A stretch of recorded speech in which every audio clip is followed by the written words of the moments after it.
আমি তো কিছুই বুঝতে পারতেছি না, তুমি এগুলা কি বলতেছো? আমি কখন তোমার খাবার নিয়ে ভেবে ফেলে দিলাম?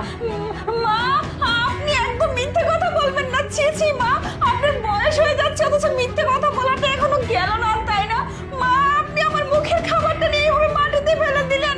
আপনার ছেলে যদি দেখে যে আমি না খেয়ে প্রিয়া, দেখো না, শোনো, তোমার মা কি করতে দেখো, আমার মুখের খাবার কেড়ে নিয়ে ফেলে দিচ্ছে, বলে তোকে খেতে দিব না, তুই আমার ছেলের সব খাবার খেয়ে ধ্বংস করে দিচ্ছিস, এর জন্য মুখের থেকে খাবার কেড়ে নিয়ে দেখো মাটিতে ফেলে দিচ্ছে। মা বলছে মাটি থেকে টুকে টুকে খাওয়া, আমাকে বলছে মাটি থেকে নিয়ে নিয়ে খাওয়া, তোকে প্লেটে খেতে দিব না না বাবা, এইসব আমি কিছুই জানি না। বিশ্বাস করো, তুমি মার কথা বিশ্বাস করো না মা।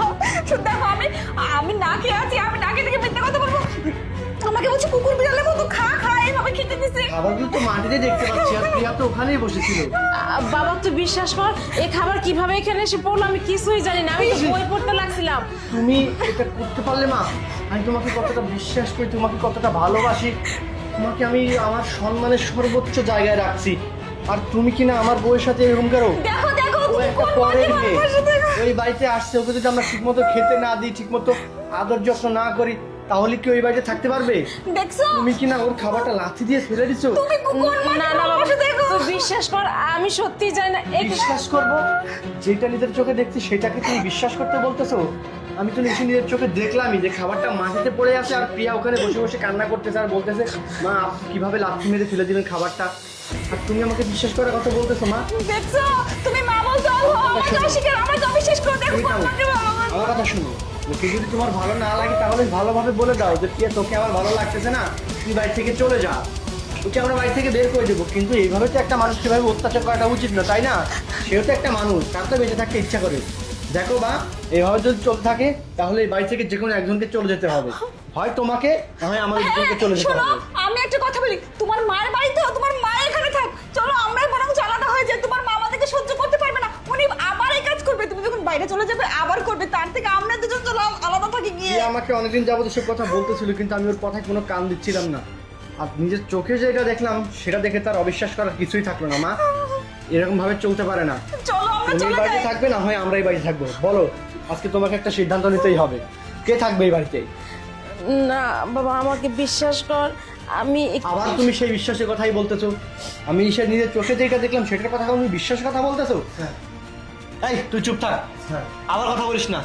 মা তোমাকে যেটা বললাম সেইটা করো, এই বাড়িতে তুমি থাকবে নাকি আমরা থাকবো? আচ্ছা তাহলে তোরাই থাক, আমাকে নিয়ে যেতে তোদের এত অশান্তি, আমি চলে যাব। ঠিক আছে যাও, চলে যাও। ম্যাডাম আপনি যাবেন না, আরে তুই কি বলছিস, তুই ভুল বলছিস। দয়া করে আমার একটা কথা শুনুন স্যার, একদম পায়ে ধরি আপনার, আপনি কথা শুনুন আমার। তোর আবার আমি কি এখানে কথা? কাজ করতেছিলাম, এই কাজ করার সময় হঠাৎ করে ম্যাডাম যে কাজটা করলো না, আপনি দেখলে একদম, আপনি কি বলবো, আপনার মাথা খারাপ হয়ে যাবে। মানে আপনি দেখুন, আমি এই যে মোবাইলে ভিডিও করে রেখেছি। এই তুই আবার কি বলছিস আজে বাজে কথা? আপনি চুপ করুন। হ্যাঁ? আমি কি করছি? এই দেখুন,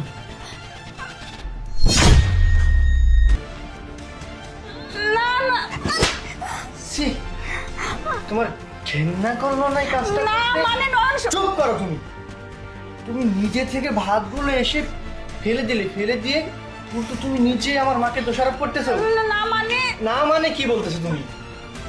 আমি তো দেখুন আমার তোমাকে বিশ্বাস করে আমার নিজের মাকে অবিশ্বাস করে বাড়ি থেকে বের করে দিচ্ছিলাম তোমারই চোখের সামনে, যে আমার মাই হয়তো বা দোষী, কিন্তু আমি আরেকটা কথা বলি, প্রতিদিন আমি সব সময় টের পাই, আপনি যখন অফিসে চলে যান না, আপনার মাকে সেই গালাগালি করে, আর আপনার মাকে গালাগালি করে অন্য ঘরে রেখে দেয়, এখানে বিভিন্ন ফ্রেন্ড সার্কেলের দুই একজনকে ফোন করে নিয়ে এসে এখানে মস্তি করে। স্যার আমি ভয়ে এতদিন বলিনি, আর আপনার মাকে অনেক অত্যাচার করে উনি, আজকে হাতে নাতে আমি ভিডিও না দেখালে আপনি বিশ্বাস করবেন না। তুই কি বলছিস? মা তুমি এসব কথা আমাকে আগে বলো নাই কেন? শোনো তুমি না। বাবা এই তুমি চুপ করো।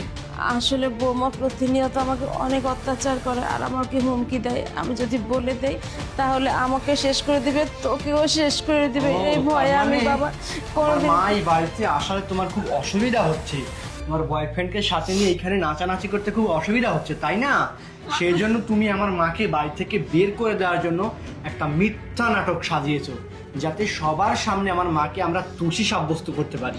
এটাই তো তোমার সত্যি নাকি? না মানে শোনো, ঠিক আছে, তোমার যেহেতু নাচানাচি করার এতই শখ, তোর বাবার বাড়িতে গিয়ে তুই আরে, নাচানাচি করবি। তুমি কি বলছো এই সব? বাড়িতে আমার মাই থাকবে, তুই চলে যাবি, তাও আবার চিরজীবনের জন্য।